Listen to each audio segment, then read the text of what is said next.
Hi, this is Revathi. Welcome to అందమైన కథల పొదరిల్లు.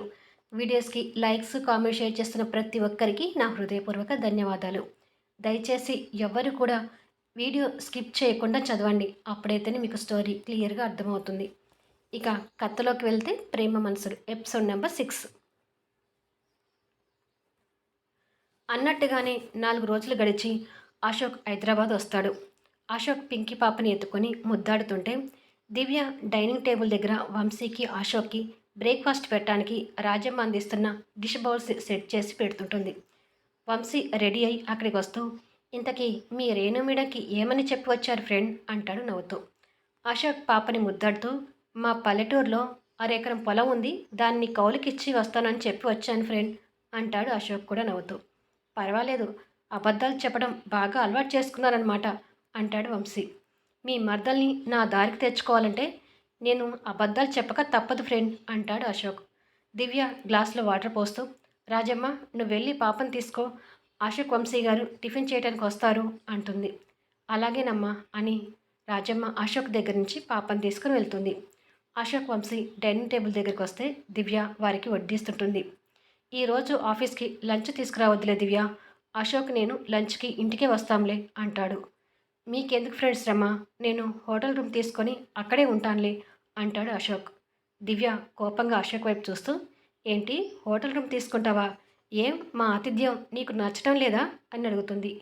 అది కాదు దివ్య అని అశోక్ చెప్పబోతుంటే వంశీ మాట అందుకుంటూ, హోటల్ రూమ్ తీసుకుంటానని చెప్తున్నారు, మా బృందావనంలో మీరు ఉండటానికి చోటు లేదనుకుంటున్నారా ఫ్రెండ్, ఆల్రెడీ మా బృందావనంలో మీకోసం, రేణు కోసం మీ రూమ్స్ మీకు సెట్ చేసి పెట్టాం, ఇప్పుడే కాదు ఇంకెప్పుడు కూడా బయట రూమ్ తీసుకుంటాననే మాట రానివ్వకండి అంటాడు. అలా మాటలతో టిఫిన్ చేస్తుంటారు. కొద్దిసేపటికి మీటింగ్ జరిగే బిల్డింగ్ దగ్గరికి వంశీ, అశోక్ కారులో చేరుకుంటారు.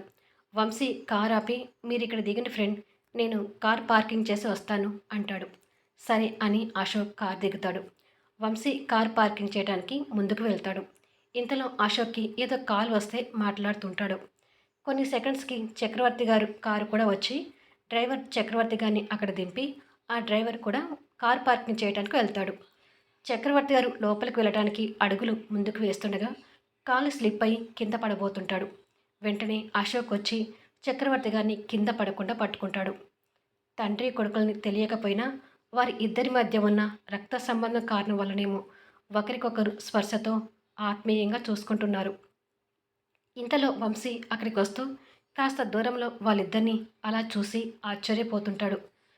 చక్రవర్తి గారికి దాదాపు 60 సంవత్సరాల నుండి నెరిసిన జుట్టుతో సూటు బూటులో హుందాగా కనిపిస్తుంటారు. చక్రవర్తి గారు అశోక్ని సపోర్టుగా పట్టుకొని అశోక్ని చూస్తూ, ఎవరు బాబు నువ్వు అంటాడు. అక్కడికి మరో బిజినెస్ మ్యాన్ వచ్చి, international business man Ashok Kumar గారు అంటే వీరే చక్రవర్తి గారు అంటాడు. చక్రవర్తి గారు ఆశ్చర్యపోతూ అప్పటి వరకు సపోర్టుగా పట్టుకున్న అశోక్ని వదిలి తన్మయంగా చూస్తుంటాడు. అశోక్ అర్థం కానట్టుగా చూస్తూ, చక్రవర్తి గారంటే అని అనపోతుండగా చక్రవర్తి గారు అశోక్కి షేక్ హ్యాండ్ ఇవ్వడానికి చెయ్యి ముందుకు చాచి, Anand group of interest chairman చక్రవర్తిని అని పరిచయం చేసుకుంటాడు. ఓహో, వంశీని ఇబ్బంది పెట్టేది వీరేనన్నమాట అని మనసులో అనుకొని కాస్త ఇబ్బందిగానే అశోక్ కూడా చెయ్యి ముందుకు చాచి చక్రవర్తి గారికి షేక్ హ్యాండ్ ఇస్తాడు.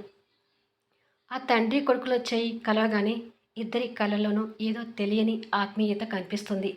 వంశీ వాళ్ళిద్దరిని అలా చూస్తూనే వాళ్ళ దగ్గరికి వస్తుంటాడు. పక్కన ఉన్న బిజినెస్ మ్యాన్ అశోక్తో మాట్లాడుతూ, చాలామందికి మీ పేరు తెలుసు కానీ మీరు ఎలా ఉంటారో తెలియదు సార్, బహుశా మీకు పబ్లిసిటీ అంటే అంతగా నచ్చదేమో, పేపర్లోనూ మీడియాలోనూ మీ పేరు కనిపిస్తుంది కానీ మీరు కనిపించరు అంటాడు నవ్వుతూ. అశోక్ కూడా సమాధానంగా చిన్న నవ్వు నవ్వుతాడు. చక్రవర్తి గారు అశోక్ వైపు అంతే తన్మయంగా చూస్తూ, నీ గురించి చాలా విన్నాను బాబు, అనాథైన నువ్వు వెనక ఏ సపోర్ట్ లేకుండా ఇంటర్నేషనల్ బిజినెస్ మ్యాన్గా ఎదిగావంటే మామూలు విషయం కాదు, ఐఎమ్ ప్రౌడ్ ఆఫ్ యూ అంటాడు అశోక్ భుజాన్ని తడుతూ. తండ్రి అలా మెచ్చుకుంటూ భుజాన్ని తడుతుంటే అశోక్ ఆ భుజం వైపు అనురాగ భవంతో చూస్తుంటాడు. ఇంతలో దగ్గరగా వచ్చిన వంశీ వైపు చక్రవర్తి గారు ఓరగా చూస్తూ, కొంతమంది ఉంటారు, తల్లిదండ్రులు సంపాదించిన డబ్బుతో బిజినెస్ పెట్టి డెవలప్ అయ్యామని బృందావనాలు కట్టించి విర్రవీగుతుంటారు అని అంటాడు. ఆ మాట అశోక్ మనసుని బాధ పెడుతుంటే వంశీ కోపంగా చూస్తూ పిడికిలు బిగించి వారి ముందుకి రాబోతుంటాడు. కానీ అంతలోనే అశోక్ వంశీ చేపట్టుకొని ఆపి, మీటింగ్‌కి టైం అవుతుంది. లోపలికి పదండి చక్రవర్తి గారు అంటాడు. చక్రవర్తి వంశీ వైపు కోపంగా చూస్తూ లోపలికి వెళ్తాడు. పక్కనున్న మరో బిజినెస్ మ్యాన్ కూడా చక్రవర్తితో వెళ్తుంటాడు. ఏంటి చక్రవర్తి ఇలా మాట్లాడుతున్నాడు అని అశోక్ మనసులో అనుకుంటే, వంశీ ఆ చక్రవర్తి మీద కోపం తెచ్చుకుంటూ, నేను కనిపిస్తే చాలు ఏదో రకంగా నన్ను దెప్పి పడవకుండా ఉండడు. ఎప్పుడో కానీ నా సహనం కోల్పోయి ఆయనతో ఎదిరించి మాట్లాడే పరిస్థితి వస్తుందనిపిస్తుంది అంటాడు. లేదు ఫ్రెండ్, ఏదైనా సామరస్యంగా మాట్లాడుకొని సమస్యను పరిష్కరించుకోవాలి కానీ ఎదిరించుకుంటూ పోతే కోపతాపాలు ఎక్కువయ్యి సమస్య ఇంకా పెరగడం తప్ప వేరే ప్రయోజనం ఉండదు అని చెప్పి, పదండి మనం కూడా వెళ్దాము అని ఇద్దరు లోపలికి వెళ్తారు. మరి కొద్దిసేపటికి మీటింగ్ స్టార్ట్ అవుతుంది. మీటింగ్లో ఎదురెదురుగా కూర్చున్న ఆ తండ్రి కొడుకులు తెలియని ఆత్మీయ భావంతో చూసుకుంటూ ఉంటారు. కానీ చక్రవర్తి వంశీల మధ్య పచ్చి గడ్డి వేస్తే బగ్గుమనే పరిస్థితి ఉంటుంది. వంశీ విషయంలో చక్రవర్తి గారి మీద అశోక్ కూడా కాస్త కోపంగానే ఉంటుంది. మరుసటి రోజు Ashok car Anand group of industries ముందు ఆగుతుంది. అశోక్ కారు దిగి ఆనంద్ గ్రూప్ ఆఫ్ ఇండస్ట్రీస్ అని బోర్డు మీదున్న పేరు చదువుతుంటాడు. అదే సమయంలో చక్రవర్తి తన ఛాంబర్లో కూర్చొని జగదీష్కి ఫోన్ చేసి, ఆఫీసులో లేవు, ఎక్కడికి వెళ్ళావు జగదీష్ అని అడుగుతాడు. నేను భారతిని తీసుకొని హాస్పిటల్కి వచ్చాను మావయ్య, హాస్పిటల్లో తనకు టెస్టు జరుగుతున్నాయి అంటాడు.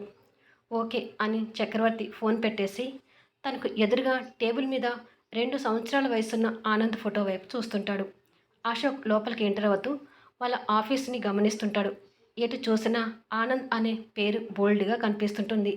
అది చూసి చనిపోయిన ఆనంద్ అంటే ఈ చక్రవర్తి గారికి ప్రాణమని అర్థమవుతుంది అని అనుకొని రిసెప్షన్ దగ్గరికి వెళ్ళి చక్రవర్తి గారిని కలవాలి అంటాడు.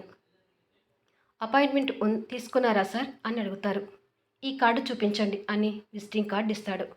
మరికొన్ని నిమిషాలకు చక్రవర్తి ఆ కార్డు చూసి సంతోషపడుతూ, అశోక్ ఇక్కడికి వచ్చాడా అనుకుంటూ లేచి బయటికి వెళ్ళి అశోక్ని చూసి అశోక్ అంటూ వెళ్ళి అశోక్ని హక్ చేసుకుంటాడు. ఆ సమయంలో అశోక్ కూడా చక్రవర్తి గారిని ఆత్మీయంగా హత్తుకుంటాడు. కొన్ని క్షణాలు ఆ తండ్రి కొడుకు కౌగిల్లో ఉంటారు. ఇద్దరి మనసులో అదే ఆత్మీయత భావం. రా అశోక్ అని అశోక్ పట్టుకొని తన చాంబలో తీసుకెళ్ళి చైర్లో కూర్చోబెడతాడు చక్రవర్తి. అశోక్కి టేబుల్ మీద ఉన్న ఫోటో వెనుకగా కనిపిస్తుంటుంది. ఏం తీసుకుంటాం, టీ కాఫీ అంటాడు చక్రవర్తి గారు. ఏమీ వద్దు సార్ అంటాడు అశోక్. నేను నిన్ను కలుద్దాం అనుకున్నాను అశోక్ అంటాడు చక్రవర్తి. దేని గురించి కలవాలనుకున్నారు అడుగుతాడు అశోక్.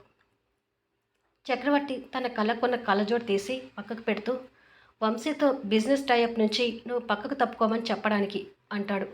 వాట్ అంటూ ఆశ్చర్యపోయి, ఎందుకు తప్పుకోమంటున్నారు అని అడుగుతాడు. త్వరలోనే వంశీ బిజినెస్ అన్నీ లాస్ వచ్చి మూత పడతాయి కాబట్టి. కాదు కాదు, ఈ Anand group of industries Vamshi business అన్నిటినీ మూతబడేలా చేస్తుంది కాబట్టి అంటాడు చక్రవర్తి. ఆ మాటకు అశోక్ కోపంగా చూస్తాడు. నాకు జీవితంలో ముఖ్యమైన కోరికలు మిగిలి ఉన్నాయంటే అందులో ఒకటి వంశీని నాశనం చేయడం. నాకు వంశీనే శత్రువు కానీ నువ్వు కాదు. నువ్వు వంశీతో కొన్ని బిజినెస్ బ్రాంచ్లో టైఅప్లో ఉన్నావు కదా, వంశీతో పాటు నీకు కూడా ఆ బిజినెస్లో లాస్ వస్తుంది. నిన్ను బిజినెస్లో దెబ్బ కొట్టడం నాకు ఇష్టం లేదు. నువ్వు నెంబర్ 1 ఇంటర్నేషనల్ బిజినెస్ మ్యాన్గా ఎదగాలని మనస్ఫూర్తిగా కోరుకుంటున్నాను. అందుకే వంశీతో బిజినెస్ పార్ట్నర్గా నువ్వు తప్పుకో అశోక్ అంటాడు. పర్వాలేదే, నా గురించి పాజిటివ్గానే ఆలోచిస్తున్నారు అంటాడు అశోక్ కోపంగా చూస్తూ. ఎందుకో తెలియదు అశోక్, నిన్ను చూసిన తర్వాత నీ మీద ఏదో తెలియని అనురాగ భావం కలుగుతుంది. బహుశా ఒక అనాథగా ఉన్న నువ్వు ఈరోజు ఈ స్థాయికి ఎదిగావు కదా, అందుకనేనేమో ఇలా అనిపిస్తుంది అంటాడు చక్రవర్తి. అశోక్ నవ్వి, నా ఫ్రెండ్ వంశీ కూడా ముందు చిన్నగా బిజినెస్ స్టార్ట్ చేసి మీలాగే నేషనల్ బిజినెస్ మ్యాన్గా ఎదిగాడు. మరి ఎందుకు వంశీని ప్రౌడ్గా చూడకుండా శత్రువుగా చూస్తున్నారు అంటాడు. నీతో వంశీకి పోలికేంటి అంటాడు చక్రవర్తి. చాలా పోలికలున్నాయి. బిజినెస్ విషయాల్లో వంశీ నాది సరి సమానమైన పోలికలు. ఎంతోమంది బిజినెస్ మ్యాన్స్ నాతో టైఅప్ కుదిరించుకోవడానికి ప్రయత్నించారు, మీ ఆనంద్ గ్రూప్ ఆఫ్ ఇండస్ట్రీతో సహా. కానీ అందరినీ కాదని వంశీ బిజినెస్తో టైఅప్ పెట్టుకున్నానంటే మీరే ఆలోచించుకోండి అంటాడు అశోక్. వంశీకి సపోర్టుగా మాట్లాడుతున్న అశోక్ మాటలు చక్రవర్తి గారికి నచ్చడం లేదు. మీ వయసు ముందు నా అనుభవం గురిగించుకున్న నలుపంతా. నేను మీకు చెప్పేటంత వాడిని కాదు సార్. అయినా వంశీ గురించి మీకు చెప్పాలని ఇక్కడికి వచ్చాను. వంశీ మీద మీకు నెగెటివ్ అభిప్రాయం ఎందుకు కలిగిందో నాకు కరెక్ట్‌గా తెలీదు కానీ, వంశీ మీరు అనుకున్నంత చెడ్డవాడు మాత్రం కాదు. వంశీ గురించి మీరు పూర్తిగా తెలుసుకోలేక, మీ కంపెనీకి ఏదో లాస్ తెచ్చాడన్న అభిప్రాయంతో వంశీ బిజినెస్ విషయాల్లో మీరు చాలా దారుణంగా ఆలోచిస్తున్నారు. దయచేసి మీ ఆలోచన విధానాన్ని వదిలేయండి. అది మీ వయసుకి అంత మంచిది కాదు అంటాడు. నో అశోక్, నీ ఫ్రెండ్ వంశీ విషయంలో నువ్వు ఎంత చెప్పినా నా నిర్ణయాన్ని మాత్రం మార్చుకోను. వంశీని నడి వీధికి తీసుకొచ్చే వరకు నేను ఊరుకోను. అది నా కోరిక అని చెప్పాను కదా అంటాడు చక్రవర్తి. అశోక్ ఇంకా కోపంగా చూస్తూ, అయితే మీ కోరిక ఎప్పటికీ నెరవేరదు చక్రవర్తి గారు. వంశీ, దివ్య నా బెస్ట్ ఫ్రెండ్స్. ఈ ప్రపంచంలో నాకు ఎవరైనా ఉన్నారంటే అది వాళ్ళు మాత్రమే. వంశీకి నేను అండగా ఉన్న రోజులు మీరు వంశీని ఇంచు కూడా కదిలించలేరు. వంశీని నడివీధికి తీసుకురావాలని మీ ప్రయత్నాలని ఇక మీదటైనా మానుకుంటే మంచిది. లేకపోతే నేను నా ఫ్రెండ్ వంశీ కోసం ఎంత రిస్క్ అయినా తీసుకుంటాను. అవసరమైతే మీ ఆనంద్ గ్రూప్ ఆఫ్ ఇండస్ట్రీస్ని భూస్థాపితం చేయడానికైనా సిద్ధపడతాను అని ఆవేశంగా చెప్పి చైర్లో నుంచి లేచి, మీకు నా ఫ్రెండ్ వంశీ శత్రువు అయితే నేను కూడా మీకు శత్రువుని. మనిద్దరి మధ్య కూడా శత్రుత్వం ఉన్నట్టే అంటాడు అదే ఆవేశంతో. కానీ చక్రవర్తి గారు ఆ మాటను భరించలేకపోతుంటాడు. అశోక్ని శత్రువుగా చూడలేకపోతుంటాడు.